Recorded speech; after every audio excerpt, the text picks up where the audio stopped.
So first of all, thanks everybody for being here for an incredibly long day. We started this thing early this morning, and we had speaker after speaker after speaker after speaker, and then we had about a 2.5-hour break, and they came back to see you. So I've been up since 1 o'clock. So this guy is on the tail end of a 2-week trip, and 4 or 5 different cities in Asia. 1 day ago I was in Taiwan. Last night I was in Houston. Here I am. But he's been gone 2 weeks, and we're standing between him and his personal bed versus a hotel. So we're gonna have fun, and then we're gonna get him out of here. So, you don't need much of an introduction, but thank you for being here, man. Yeah, we really appreciate it. Yeah, thanks for our partnership, and really proud of you guys. So let's start with that. We have had a partnership, and you introduced this whole concept of AI factories, and we're working on this together. It's probably not going as fast as either one of us would like in the enterprise space, but can we start by talking about what is an AI factory to you? So first of all, remember, we're reinventing computing for the first time in 60 years. What used to be explicit programming, right? We wrote the programs. And the variables that's passed through APIs and are very explicit to implicit programming. You now tell the computer what your intent is, and it goes off and it figures out how to solve your problem. So from explicit to implicit, from general purpose computing, basically calculation, to artificial intelligence. The entire computing stack has been reinvented. Now, people talk about computing where the processing layer is, which is where we are. But remember what computing is. There's computing, there's the processing, but there's storage, networking, and security. All that is being reinvented as we speak. And so the first part is we need to develop AI to a level, and we'll talk about that. We need to develop AI to a level that is useful to people. And until now, chatbots, where you give it a prompt and it figures out what to tell you, is interesting and curious, but not useful. Helps me finish crossword puzzles sometimes. Yes, but only on things that it had memorized and generalized. So if you go back in the beginning of, I mean, it's literally only 3 years ago, when ChatGPT emerged, that we thought, oh my gosh, it's able to generate all these words, it's able to create Shakespeare, but it's all based on things that it memorized and generalized. But we know that intelligence is about solving problems. And solving problems is partly about knowing what you don't know, partly about reasoning how to solve a problem you've never seen before, breaking it down into elements that you know how to solve very easily, so that in its composition that you're able to solve problems that you've never seen before. And to come up with a strategy, what we call plan, to perform a task. Ask for help, use tools, do research, so on and so forth. These are all fundamental things that now, in the phraseology of agentic AI, you've heard. Isn't that right? Tool use, research, retrieval augmented generation, which is grounded on facts, memory. These are all things that all of you, in the context of talking about agentic AI, you're starting to hear. But the important thing is, in order to evolve from general purpose computing, which is explicit programming, we wrote it in Fortran, we wrote in C, we wrote in C++. COBOL. That's right. That's good stuff. That's good stuff, Chuck. That's good stuff. It's my fallback job. That's good stuff. That's good stuff. Yeah. That's one of those skills that remains valuable. I know. Yeah. I know. It remains valuable. I've gotten a lot of offers. You know, dinosaurs are valuable forever. We just established that you're older than me. I know, and Yeah, I'm the prehistoric. It doesn't appear so, but it's true.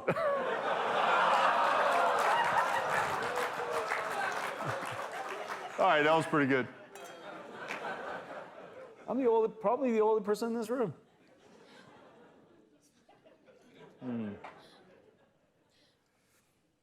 So Jensen, let's talk a little bit about, like, as you think about the AI. So here we are.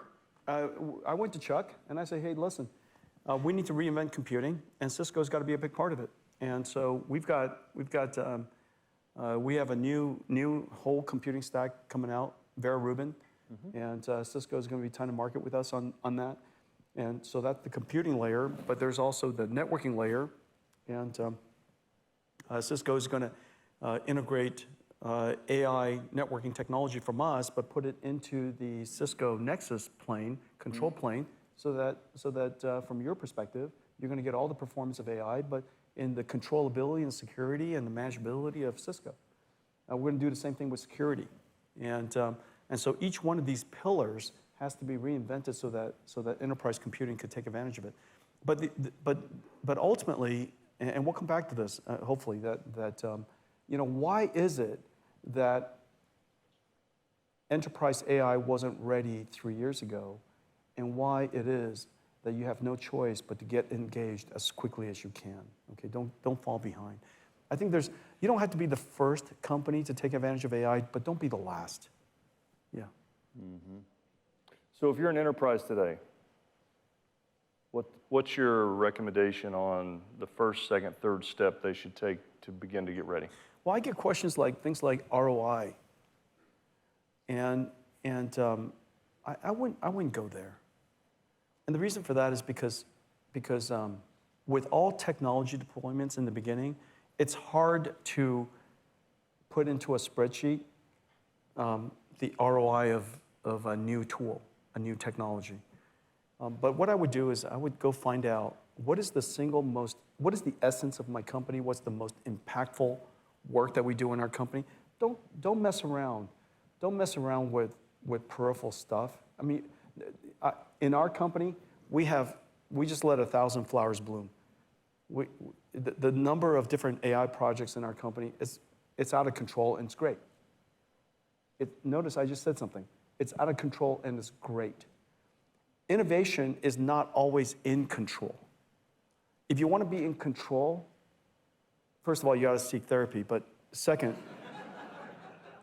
it's an illusion. You're not in control. If you want your company to succeed, you can't control it. You want to influence it. You can't control it. And so I think number one, too many people want it. Too many companies I hear they want it explicit. They want it specific. They want demonstrable ROI.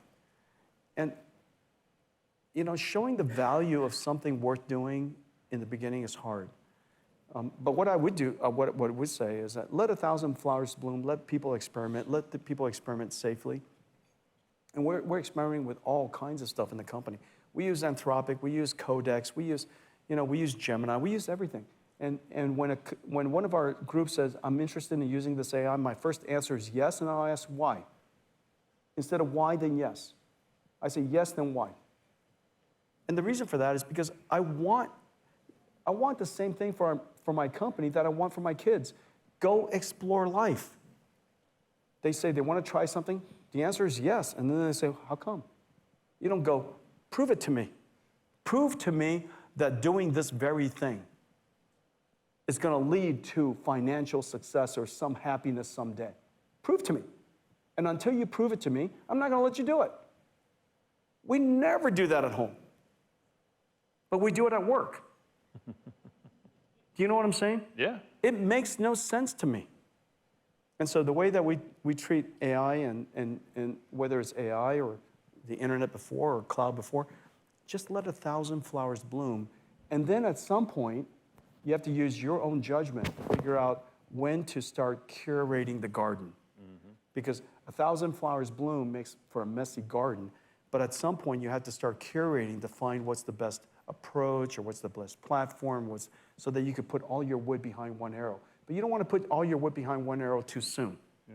You picked the wrong arrow. So let 1,000 flowers bloom, at some point you curate.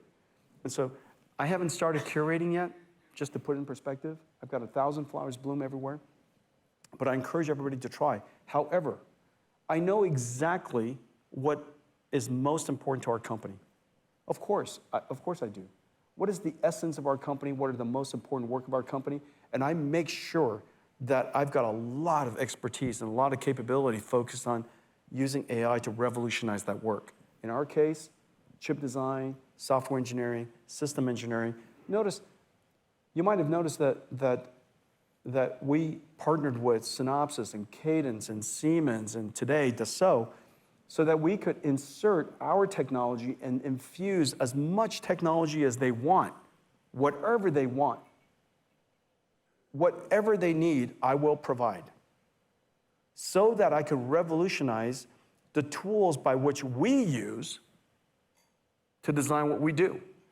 We use Synopsys everywhere. We use Cadence everywhere. We use Siemens everywhere. We use Dassault everywhere. I will make sure that they have 1,000% of whatever they want so that I have the tools necessary so I could create the next generation. And so that tells you something about how my attitude about what's most important to me and what I will do to revolutionize my own work. Think about what AI does. AI reduces the cost of intelligence or create the abundance of intelligence by orders of magnitude. That's another way of saying what we used to do that takes 1 unit at a time. Now, what we used to take a year could take a day now. What we used to take a year could take an hour. It could be done in real time. And the reason for that is because we are in the world of abundance. Moore's law, goodness gracious, that was slow. That's like snails. Remember, Moore's law was 2 times every 18 months, 10 times every 5 years, 100 times every 10, okay? But where are we now? 1 million times every 10 years. In the last 10 years, we advanced AI so far that engineers said, hey, guess what? Why don't we just train an AI model on all of the world's data? They didn't mean, let's just collect all the data from my disk drive. Let's pull down all of the world's data and let's train an AI model. That's the definition of abundance. The definition of abundance is you look at a problem so big and you say, you know what? I'll do it all. I'm going to cure every field of disease. I'm not going to just do cancer. Are you kidding me? That's insane. We'll just do all of human suffering. That's abundance. When I think about engineering, when I think about a problem these days, I just assume my technology, my tool, my instrument, my spaceship is infinitely fast. How long is it going to take for me to go to New York? I'll be there in a second. So what would I do different if I can get to New York in a second? What would I do different if something used to take a year and then now takes real time? What would I do different if something, used to weigh a lot and now it's just anti-gravity? And so you approach everything with that attitude. When you approach everything with that attitude, you are applying AI sensibility. Does that make sense? For example, there are many companies that we're working with where the graph analytics, the dependency, the relationships and dependencies that, these graphs, they have so many edges, so many nodes and edges, trillions of them. Back in the old days, you would process a graph, small pieces of it. These days, just give me the whole graph. How big is it? I don't care. That sensibility is being applied everywhere. If you're not applying that sensibility, you're doing it wrong. If speed matters not at all, you're at the speed of light. If mass is, you're at zero weight, zero gravity. If you're not applying that logic, if something is it's insanely hard to you in the past, and you go, doesn't matter. If you're not applying that logic, you're not doing it right. Now imagine you apply that logic, that sensibility, to the hardest problems in your company. That's how you're going to move the needle. And that's how they all think now. The people who are If you're not thinking that way, just all you have to do is just imagine your competitors thinking that way. If you're not thinking that way, just imagine a company who is about to get founded is thinking that way. It changes everything. And so I would go find where are the most impactful work in your company, apply infinity to it, apply 0 to it, apply the speed of light to it, and then ask Chuck how to make that happen.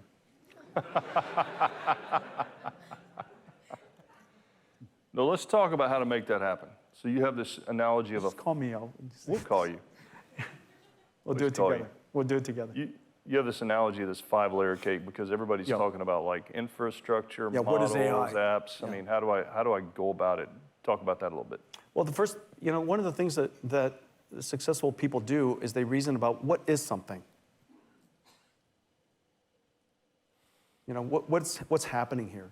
So almost 15 years ago, an algorithm was able to, with 2 engineers, solve a computer vision problem. Computer vision is basically the first part of intelligence, perception. Intelligence is perception, reasoning, planning. Perception, what's going on? What's my context? Reasoning, how do I reason about, how do I compare this to my goals? And then 3, come up with a plan to solve that, to achieve that, okay? And so for example, the jet fighter problem, perception, localization, and then action. And so intelligence is about those 3 things. You can't have the second and third part without perception. You can't understand, you can't figure out what to do without understanding context. And context is highly multimodal. Sometimes it's a PDF, sometimes it's a spreadsheet, sometimes it's information, sometimes it's just, senses and smells. Where are we? What are we doing here? Who's the audience? So on and so on. Reading the room, so on and so forth, right? And so that's about perception. And so about 13, 14 years ago, we made a huge, gigantic leap in computer vision, which is the first layer of the perception problem. And it was super hard. How do you solve computer vision?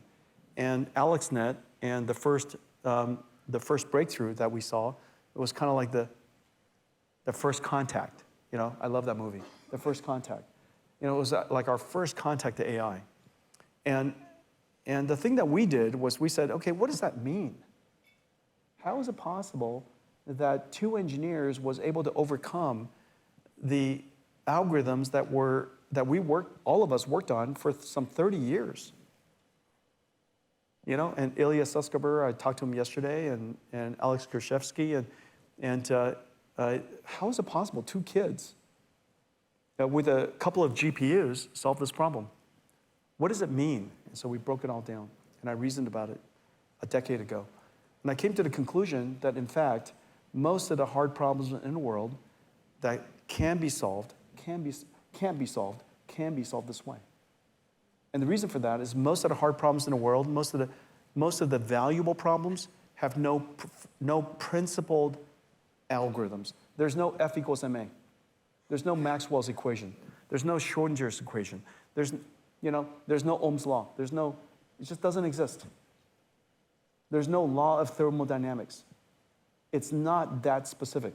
Most of the valuable things that we call intuition and wisdom, and it's all, the problems that, Chuck, the type of problems that you and I get, the answer is, it depends. Do you know what I'm talking about? If it was 3, it'd be great. If it was 3.14, it'd be fantastic. Okay? Those are the great ones. But most of the hard problems in life, most of the valuable problems in life it depends. Because it depends on the context. It depends on the circumstance. Context. And so 12 years ago, 13 years ago, something like that, computer vision was solved.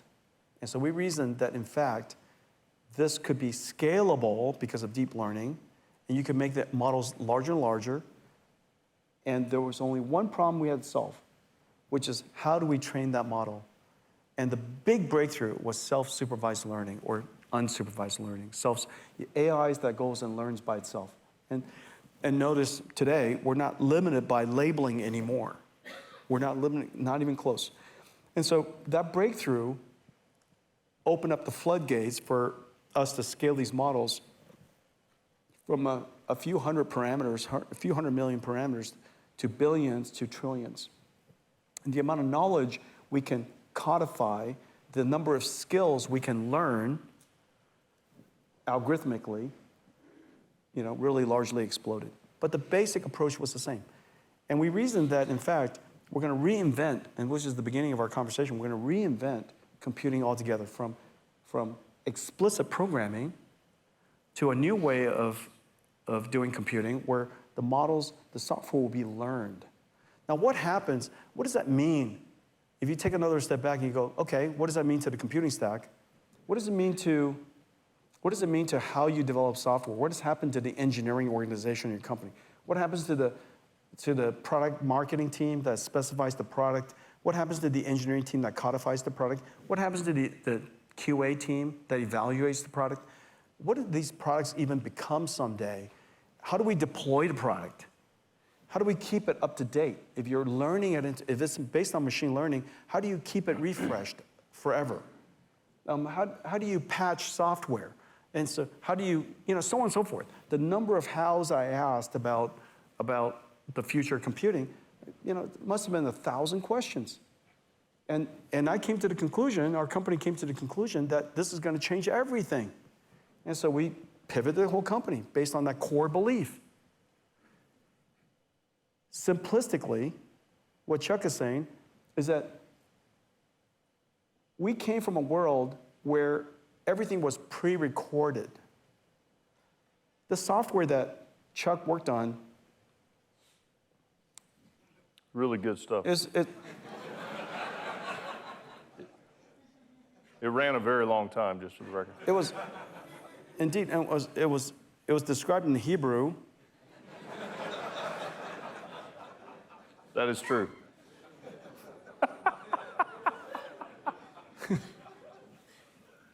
That was another skill. I mean, Chuck is the COBOL only and person in the Hebrew. room that knows Hebrew COBOL. And so anyways, that was pre-recorded. We described our algorithm, we described our thoughts, and then we put data that goes along with it. Everything's pre-recorded. The reason why it's pre-recorded, the reason why software in the past was pre-recorded is because it came in a CD-ROM. Isn't that right? Yes. It was pre-recorded. Okay, what is software now? Because it's contextual, and every context is different, and everybody who uses the software is different, and every prompt is different, and the precursor you give it, the priors you give it, the context is different. Every single instance of the software is different, which is the reason why the amount of computation necessary in the past, which is pre-recorded, is called retrieval-based. All you have to do is check yourself. When you use your phone, you touch something, it went and retrieved some software, some files, some images, and brought it to you. In the future, everything is going to be generative, just like it's happening right now. This conversation has never happened before. The concepts existed before. The priors existed before. But every single word in this sequence has never happened before. And the reason for that is obviously we're 4 wines in. COBOL and Hebrew have never come out of the other. Cold brew, yes. COBOL, Hebrew, no.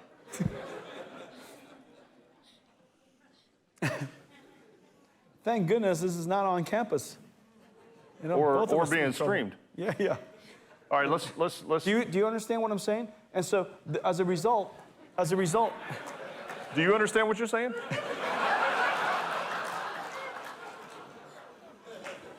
The only thing that Chuck has fed me today so far is 4 glasses of wine. And, to be fair, I only fed you. I fed you one of them. You took the other 3 off the buffet. I was eyeing the food. I was like, I'm so hungry. I'm eyeing the food. It was forever about 40 feet away from me. It's because you were taking photos. But I was like, it was so close. It was so close. And I actually leaned towards the food one time, but I was pushed back again. You know what? You know what happened? Your team actually told us ahead of time. If you get 3 glasses of wine in, he's optimal. If you get the 4th one in, it's going to be incredible. Yes, this is suboptimal. So anyways, listen. So what is AI?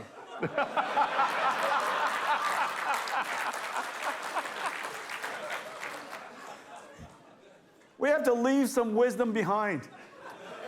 Can we get another glass of wine, please? This is not just Dave Chappelle stuff. Okay, let's talk about something. Let's talk about one other thing. Energy. That. Chips. Energy sounds good. Energy, chips, infrastructure, both hardware and software. Then the AI model, but the most important part of AI is applications. Every single country, every single company, all that layer underneath is just infrastructural stuff. What you need to do is apply the technology. For God's sakes, apply the technology. A company that uses AI will not be in peril. It's the company who, you're not going to lose it. You're not going to lose your job to AI. You're going to lose your job to someone who uses AI. So get to it. That's the most important thing. Yeah. And call Chuck as soon as possible. You call me, I'll call him. Yeah. Got it. So we don't have a lot of time, so I'm not sure. We got all the time in the world. Do we? How much? Look, Chuck, like he bills on the clock. I don't even wear a watch. Look at that. Look at that, Chuck. I got you right here. Yeah. We're doing great. You bill people on the clock. Oh, yeah. Not me. I'm not leaving until value's delivered.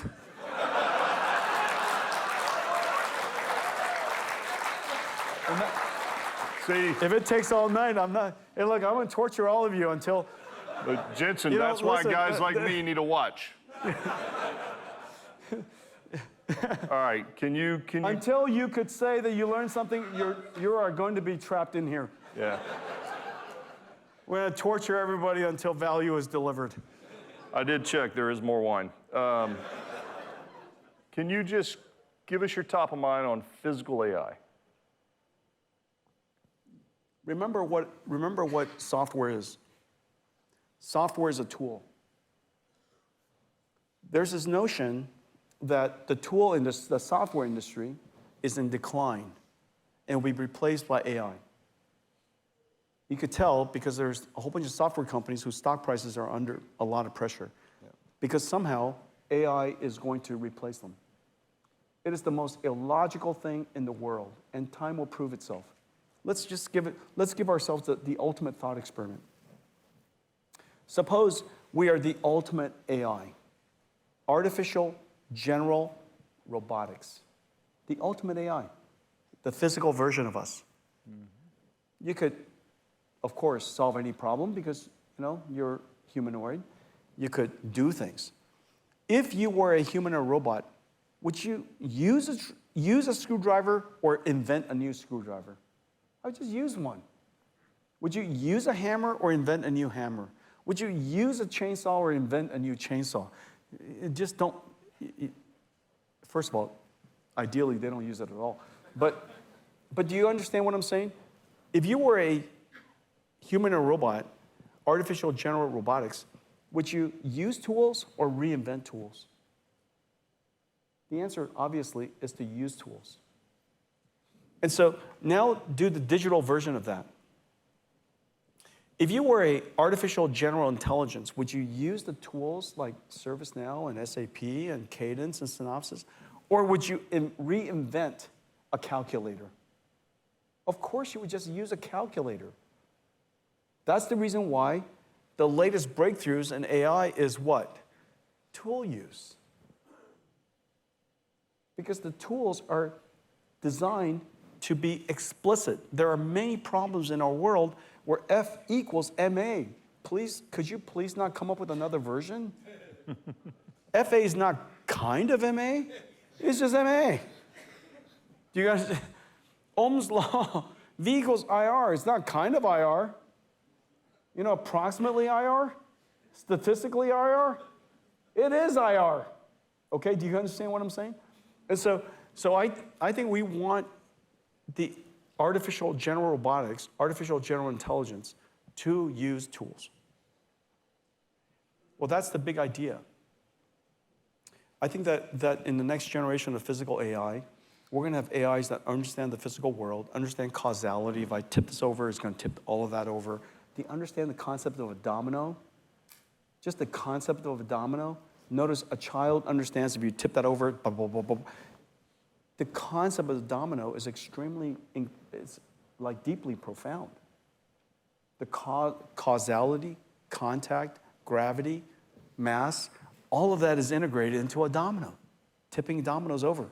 The idea that you could have a little tiny domino, tip a larger domino, tip a larger domino, tip a larger domino, to the point where there's a ton on the other side, a child has no trouble with that concept. A large language model will have no idea. And so we have to teach, we have to create a new type of physical AI. Well, what's the opportunity? So far, the industry that Chuck and I have been part of is about creating tools. We have been in the screwdriver, hammer business. Our entire life has been about creating screwdrivers and hammers. For the first time in history, we are going to create what people call labor, but augmented labor. Give you an example. What is a self-driving car? It's a digital chauffeur. What's a digital chauffeur valued at? A lot. A lot more than the car. And the reason for that is because in the lifetime of the digital chauffeur, the economics of the digital chauffeur is a lot more than the car.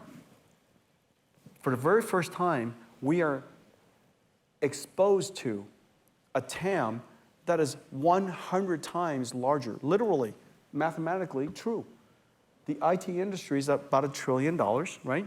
Or so, plus or minus a couple. And yet the economy of the world is about $100 trillion. For the very first time, we're going to be exposed to all of that. So it is the case that all of you,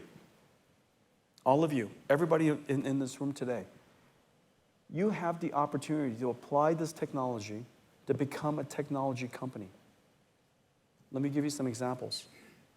I really believe, as much as I love Disney, and I love working with Disney. I'm pretty sure they'd rather be Netflix. I love Mercedes. I came in a Mercedes. I am certain they'd rather be Tesla. I love Walmart. I am certain they'd rather be Amazon. Do you guys agree so far? Am I 3 for 3? Yes. All of you are that way. I believe that we have an opportunity to help transform every single company into a technology company. Technology first. Technology first. Technology is your superpower, and the domain is your application, versus the other way, which is the domain is who you are. And you're seeking for technology. And the reason that's so is because companies who are technology first, you're dealing with electrons, not atoms. And electrons, there's a lot more of them. Atoms, you're limited by mass. Which is the reason why the moment they went from CD-ROMs to electrons, the value of the company exploded by 1,000 times. You need to be like us, an electronics company, electron company, which is another way of saying a technology company. And so I think that the opportunity for you is here. Another way to think about that is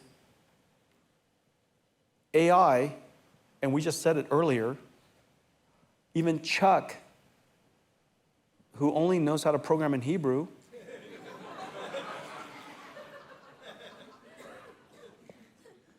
it's a gift. his instrument choice is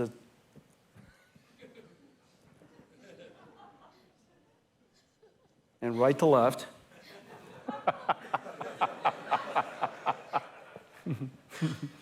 Because, as you know, it smears otherwise.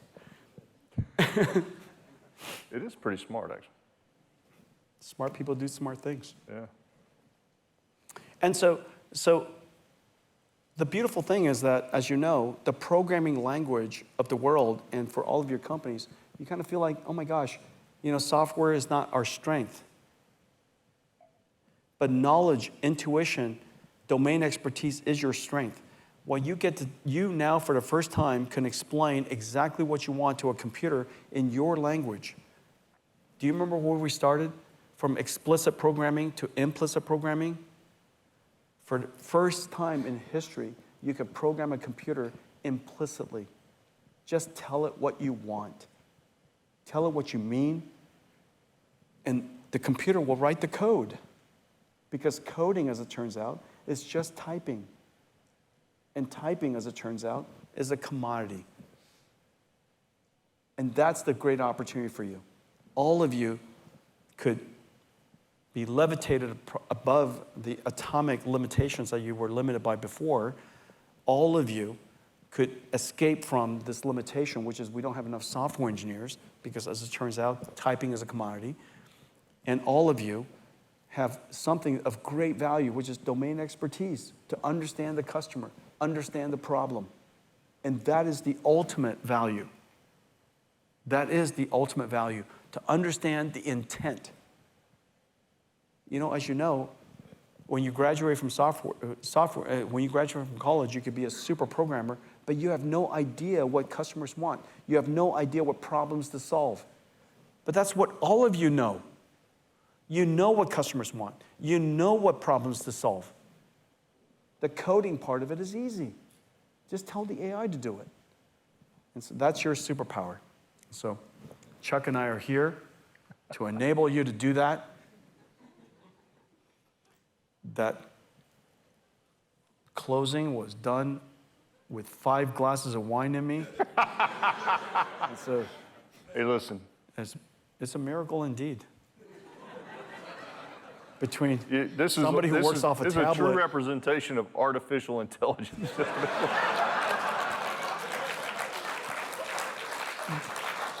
Or maybe that's enhanced, Chuck, enhanced intelligence. I just want to tell you that it's a great pleasure working with all of you. Cisco, as you know, has extreme expertise in 2 very important pillars of the invention of computing. Without Cisco, there is no modern computing. One of them supports networking, and the other one is security. And both of those pillars have been reinvented in the world of AI. And the part that we know very well, which is the computing part of it, in a lot of ways is a commodity. And the stuff that Cisco knows is deeply valuable. And between the two of us, we'll be delighted to help all of you engage the world of AI. And then somebody asked me earlier, and I just said, I think it's worth repeating. Somebody asked me earlier, should you do just rent the cloud, or should you even make the effort to build your own computer? Here's what I would tell you. I would advise you to do exactly the same thing I advise my children. Build a computer. Even though the PC is everywhere, even though it's mature, even though the technology is developed, for God's sakes, build one. Know why all the components exist. If you were to be in the world of the automobile industry, the transportation industry, don't just use Uber. For God's sakes, lift the hood, change the oil, understand all the components. For God's sakes, understand how it works. It is vital.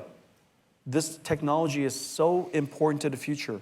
You must have some tactile understanding of it. Lift the hood, change the oil, build something. Doesn't have to be large. Build something.